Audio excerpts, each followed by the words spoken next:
Chapter 30. The matter as stated by Mr. Gryce. I had exhausted my wonder, so I accepted this statement with no more display of surprise than a grim smile. When you failed to identify Howard Van Burnham as the man who accompanied his wife into the adjacent house, I realized that I must look elsewhere for the murderer of Louise Van Burnham.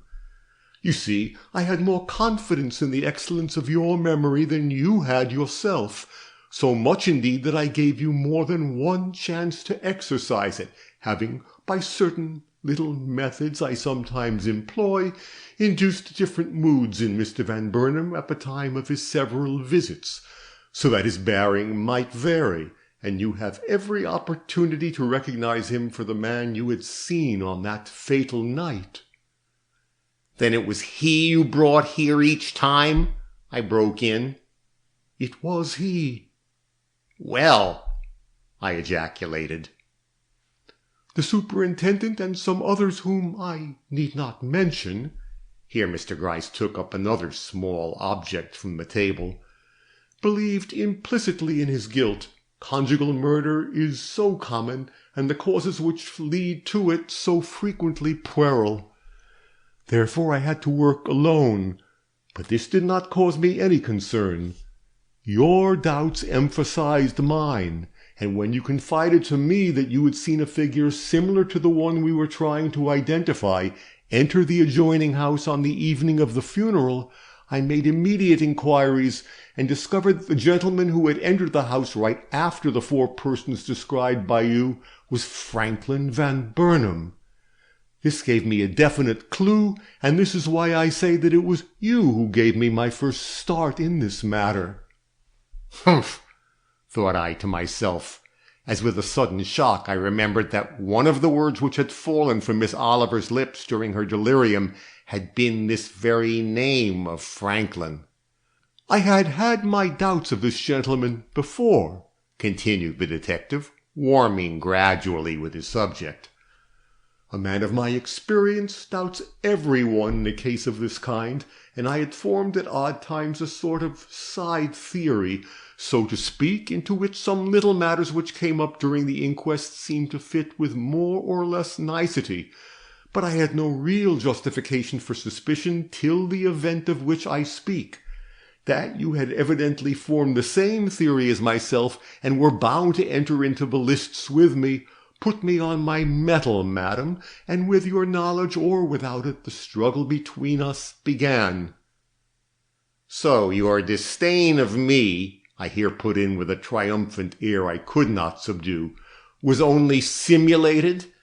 I shall know what to think of you hereafter. But don't stop. Go on. This is all deeply interesting to me. I can understand that. To proceed, then, my first duty, of course, was to watch you. You had reasons of your own for suspecting this man, so by watching you I hoped to surprise them. Good, I cried, unable to entirely conceal the astonishment and grim amusement into which his continued misconception of a trend of my suspicions threw me. But you led us a chase, madam. I must acknowledge that you led us a chase. Your being an amateur led me to anticipate your using an amateur's methods.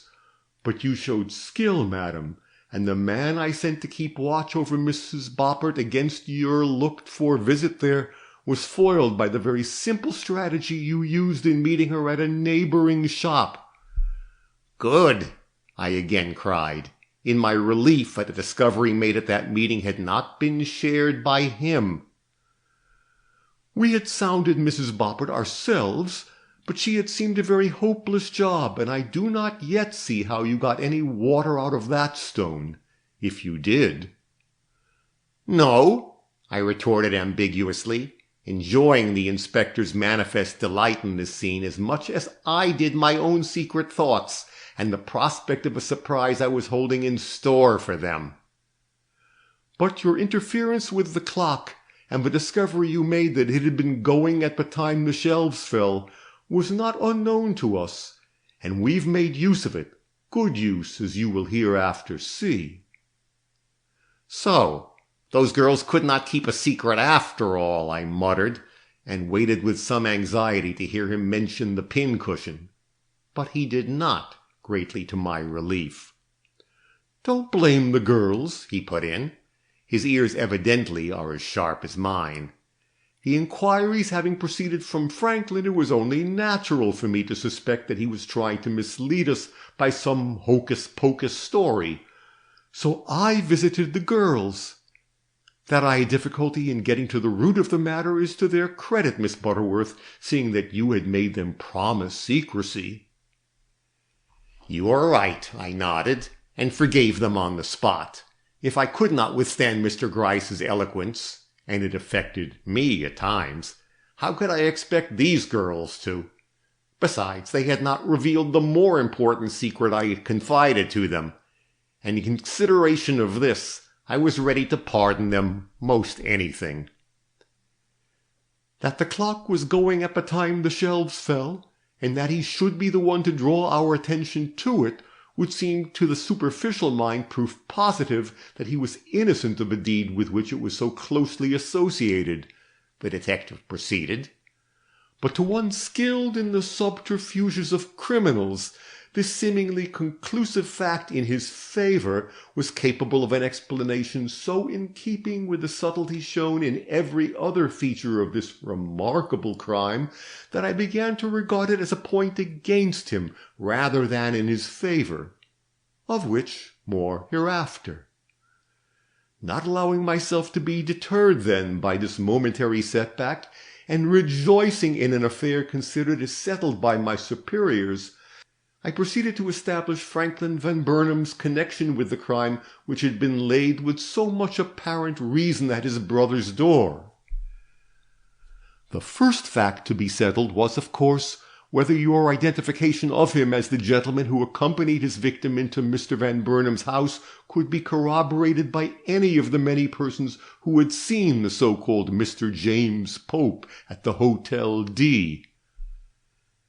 As none of the witnesses who attended the inquest had presumed to recognize in either of these sleek and haughty gentlemen the shrinking person just mentioned, I knew that any open attempt on my part to bring about an identification would result disastrously. So I employed strategy, like my betters, Miss Butterworth. Here his bow was overpowering in its mock humility. And rightly considering that for a person to be satisfactorily identified with another, he must be seen under the same circumstances and in nearly the same place, I sought out Franklin Van Burnham, and with specious promises of some great benefit to be done his brother, induced him to accompany me to the Hotel D. Whether he saw through my plans and thought that a brave front and an assumption of candor would best serve him in this unexpected dilemma, or whether he felt so entrenched behind the precautions he had taken as not to fear discovery under any circumstances, he made but one demur before preparing to accompany me. This demur was significant, however, for it was occasioned by my advice to change his dress for one less conspicuously fashionable, or to hide it under an ulster or mackintosh. And as a proof of his hardihood, remember, madam, that his connection with this crime has been established, he actually did put on the ulster, though he must have known what a difference it would make in his appearance. The result was all I could desire. As we entered the hotel, I saw a certain hackman start and lean forward to look after him. It was the one who had driven Mr. and Mrs. Pope away from the hotel.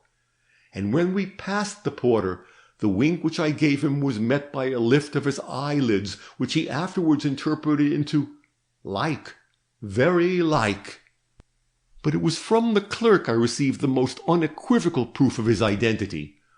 On entering the office, I had left Mr. Van Burnham as near as possible to the spot where Mr. Pope had stood while his so-called wife was inscribing their names in the register, and bidding him to remain in the background while I had a few words at the desk, all in his brother's interests, of course. I succeeded in secretly directing Mr. Henshaw's attention towards him. The start which he gave and the exclamation he uttered were unequivocal. "There's the man now!" he cried, happily in a whisper. Anxious look, drooping head, brown mustache, everything but the duster. "Bah," said I, "that's Mr. Franklin Van Burnham you are looking at. What are you thinking of?" "Can't help it," said he. "I saw both of the brothers at the inquest and saw nothing in them then to remind me of our late mysterious guest. But as he stands there, he's a blank sight more like James Pope than the other one is, and don't you forget it." I shrugged my shoulders, told him he was a fool and that fools had better keep their follies to themselves, and came away with my man, outwardly disgusted, but inwardly in most excellent trim for pursuing an investigation which had opened so auspiciously. Whether this man possessed any motive for a crime so seemingly out of accordance with his life and disposition was of course the next point to settle. His conduct at the inquest certainly showed no decided animosity towards his brother's wife, nor was there on the surface of affairs any token of the mortal hatred which alone could account for a crime at once so deliberate and so brutal. But we detectives plunge below the surface, and after settling the question of Franklin's identity with the so-called Mr. Pope of the Hotel D, I left New York and its interests, among which I reckoned your efforts at detective work, Miss Butterworth, to a young man in my office who, I am afraid, did not quite understand the persistence of your character, for he had nothing to tell me concerning you on my return, save that you had been cultivating Miss Althorpe, which of course was such a natural thing for you to do, I wonder he thought it necessary to mention it. My destination was Four Corners, the place where Howard first met his future wife. In relating what I learned there, I shall doubtless repeat facts with which you are acquainted, Miss Butterworth. "That is of no consequence," I returned, with almost brazen duplicity, for I not only was ignorant of what he was going to say, but had every reason to believe that it would bear as remote a connection as possible to the secret then laboring in my breast. "A statement of the case from your lips," I pursued, "will emphasize what I know. Do not stint any of your disclosures, then, I beg. I have an ear for all." This was truer than my rather sarcastic tone would convey, for might not his story after all prove to have some unexpected relation with the facts I had myself gathered together? "It is a pleasure," said he, "to think I am capable of giving any information to Miss Butterworth, and as I did not run across you or your very nimble and pert little maid during my stay at Four Corners, I shall take it for granted that you confined your inquiries to the city and the society of which you are such a shining light." This in reference to my double visit at Miss Althorpe's, no doubt. "Four Corners is a charming town in southern Vermont, and here 3 years ago Howard Van Burnham first met Miss Stapleton. She was living in a gentleman's family at that time as traveling companion to his invalid daughter." Ah, now I could see what explanation this wary old detective gave himself of my visits to Miss Althorpe, and began to hug myself in anticipation of my coming triumph over him. "The place did not fit her, for Miss Stapleton only shone in the society of men.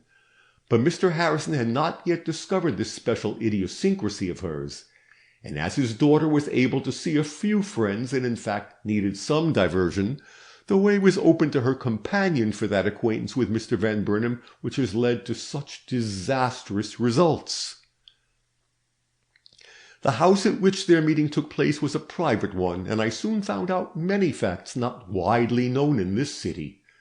First, that she was not so much in love with Howard as he was with her. He succumbed to her fascinations at once, and proposed, I believe, within 2 weeks after seeing her. But though she accepted him, few of those who saw them together thought her affections very much engaged, till Franklin suddenly appeared in town, when her whole manner underwent a change, and she became so sparklingly and irresistibly beautiful that her avowed lover became doubly enslaved. And Franklin?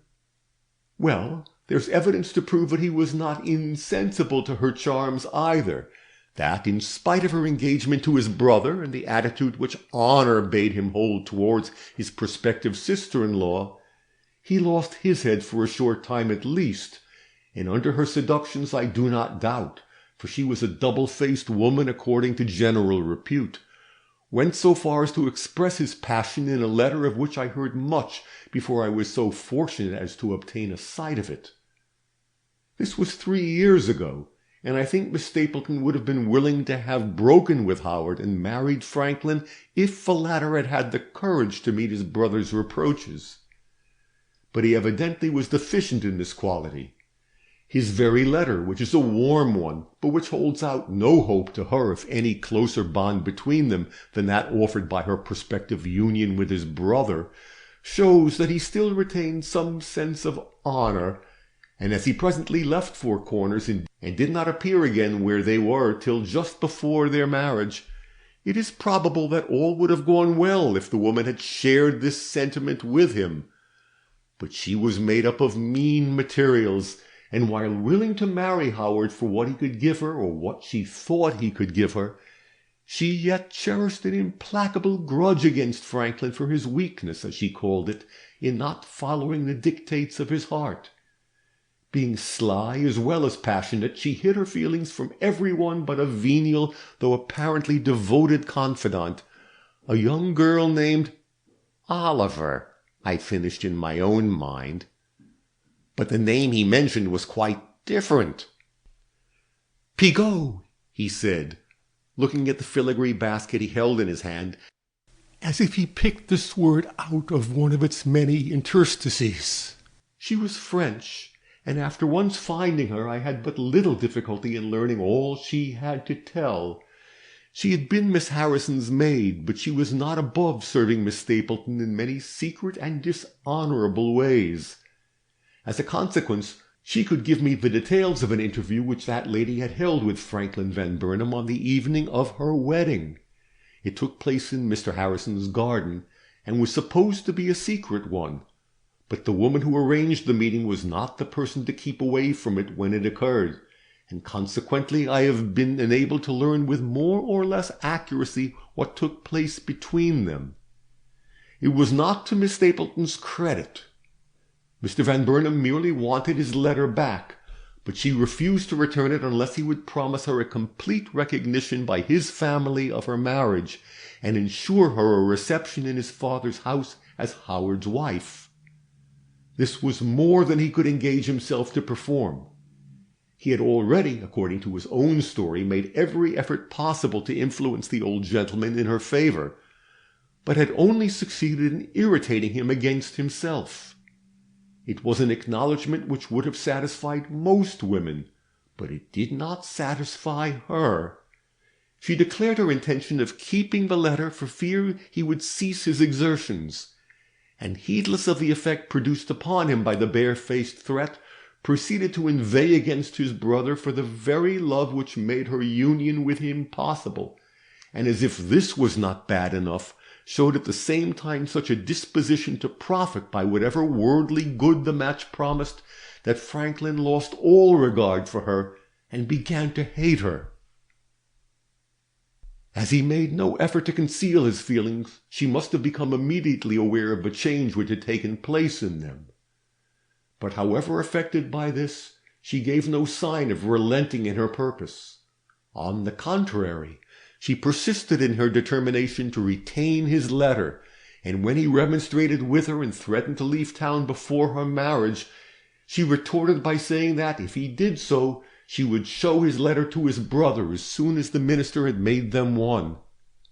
This threat seemed to affect Franklin deeply, and while it intensified his feeling of animosity toward her, subjected him for the moment to her whim. He stayed in Four Corners till the ceremony was performed, but was such a gloomy guest that all united in saying that he did the occasion no credit. So much for my work in Four Corners. I had by this time become aware that Mr. Gryce was addressing himself chiefly to the inspector, being gratified no doubt at this opportunity of presenting his case at length before that gentleman. But true to his special habits, he looked at neither of us, but rather at the fretted basket, upon the handle of which he tapped out his arguments as he quickly proceeded. The young couple spent the first months of their married life in Yonkers, so to Yonkers I went next. There I learned that Franklin had visited the place twice, both times, as I judge, upon a peremptory summons from her.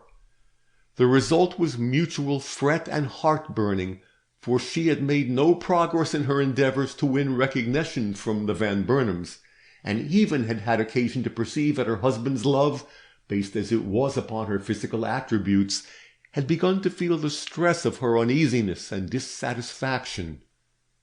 She became more anxious than ever for social recognition and distinction, and when the family went to Europe, consented to accompany her husband into the quiet retreat he thought best calculated to win the approbation of his father, only upon the assurance of better times in the fall and a possible visit to Washington in the winter.